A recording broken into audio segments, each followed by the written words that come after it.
Halo, Assalamualaikum warahmatullahi wabarakatuh. Selamat pagi. Gimana kabarnya adik-adik?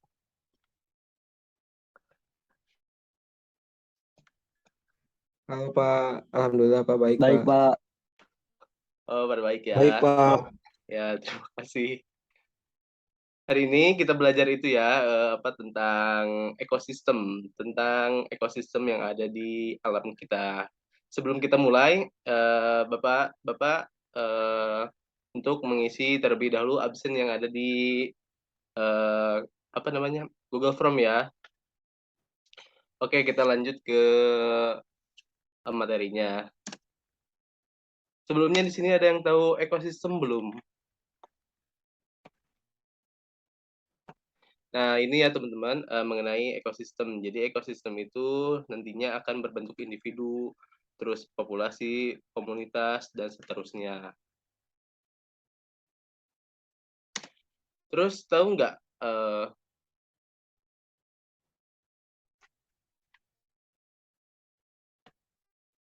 satuan-satuan dalam ekosistem?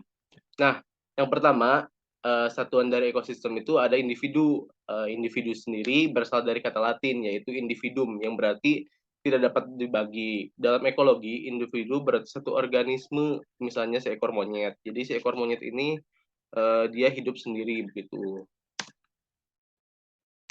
Kemudian yang kedua ada populasi. Populasi itu adalah organisme dapat disebut sejenis bila menepati daerah yang sama, menghasilkan keturunan fertil, serta mempunyai persamaan anatomi, morfologi, dan fisiologi. Jumlah suatu populasi selalu berubah. Nah, ini seperti gambar di pinggir ya, seperti gajah-gajah ini. Terus yang ketiga ada komunitas. Komunitas sendiri yaitu merupakan seluruh populasi yang hidup bersama dalam satu daerah. Contohnya kayak gambar di samping nih, kayak rumput, serangga, rusa, dan harimau. Ekosistem. Ekosistem sendiri yaitu interaksi antar anggota komunitas dengan benda tak hidup, biotik dan abiotik. Terdapat dua macam yaitu ekosistem alami yang terbentuk secara alami yaitu seperti sungai, laut, danau dan lain-lainnya. Dan ekosistem buatan yang terbentuk akibat aktivitas manusia seperti waduk, sawah dan lain-lainnya. Kemudian yang selanjutnya yaitu biosfer. Biosfer sendiri merupakan kumpulan ekosistem yang terdapat di bumi. Biosfer sendiri merupakan lapisan permukaan bumi dan atmosfer yang dihuni oleh seluruh makhluk hidup yang ada di bumi. Komponen abiotik.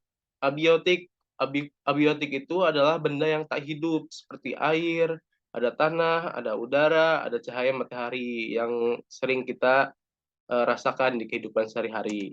Kemudian ada komponen abiotik, komponen biotik yang kayak makhluk hidup gitu di sekitar kita kayak tumbuhan, hewan-hewan, bakteri, jamur dan lain-lainnya begitu. Terus ada pola interaksi. Yang pertama ada netralisme. Netralisme sendiri merupakan hubungan yang tidak saling memengaruhi meskipun organisme-organisme hidup pada habitat yang sama. Contohnya kambing dan kodok di suatu habitat di lapangan rumput. Kambing makan rumput di siang hari, kodok makan serangga di malam hari. Kompetisi yaitu merupakan bentuk interaksi antar individu sejenis atau antar polusi di mana individu atau populasi tersebut bersaing mendapatkan sarana untuk tumbuh berkembang. Nah, seperti ini ya, seperti apa di gambar sebelah itu kayak kelinci sama kambing gitu ya. Terus ada predasi. Predasi merupakan interaksi antar pemangsa dan mangsa. Pemangsa bisa disebut predator atau yang bisa disebut hewan yang memakan atau memangsa. Dan mangsa atau prey disebut hewan yang dimangsa atau dimakan. Paratisme. Selanjutnya ada paratisme, merupakan hubungan antar dua organisme yang berbeda jenis, di mana salah satu pihak mendapatkan keuntungan, sedangkan pihak lain mendapat kerugian. Pihak diuntungkan adalah parasit, yang dirugikan adalah inang, yaitu organisme yang tinggal di parasit. Mutualisme, interaksi ini saling menguntungkan kedua belah pihak. Pasangan organisme ini disebut inang dan simbon. Nah, kemudian ada komensalisme, yaitu interaksi ini hanya menguntungkan satu pihak, sedangkan pihak lain tidak diuntungkan atau dirugikan begitu. Terus selanjutnya ada amesalisme atau antibiosis, adalah interaksi organisme di mana salah satu organisme menghambat pertumbuhan lain. Contohnya pohon walut dan pohon sekitarnya, seperti yang gambar di samping ya, teman-teman. Nah, di sini ada rantai makanan. Rantai makanan sendiri yaitu proses perpindahan energi melalui peristiwa makan dan dimakan yang membentuk rangkaian tertentu disebut rantai makanan. Nah, jaring-jaring makanan yaitu satu dengan jaring-jaring makan lainnya saling terikat dan membentuk jaring-jaring kehidupan. Seperti contohnya yang ada di samping ya. Kemudian ada jaring-jaring kehidupan di alam sangat luas ini, jaring-jaring makanan satu dengan jaring-jaring makanan yang lain saling terikat dan membentuk jaring-jaring kehidupan. Ya, contohnya seperti yang gambar di samping ya. Kemudian ada piramida makanan, merupakan gambaran piramida yang menunjukkan perbandingan konsumen 1, konsumen 2, sampai dengan konsumen yang puncak. Nah, contohnya yang kayak di samping gini. Rantai makanan, nah, sudah.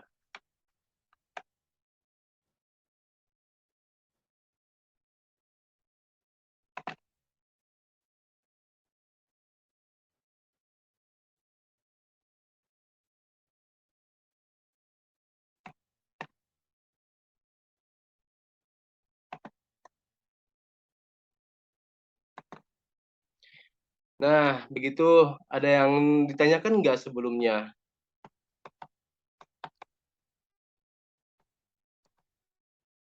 Apa cukup sudah mengerti begitu?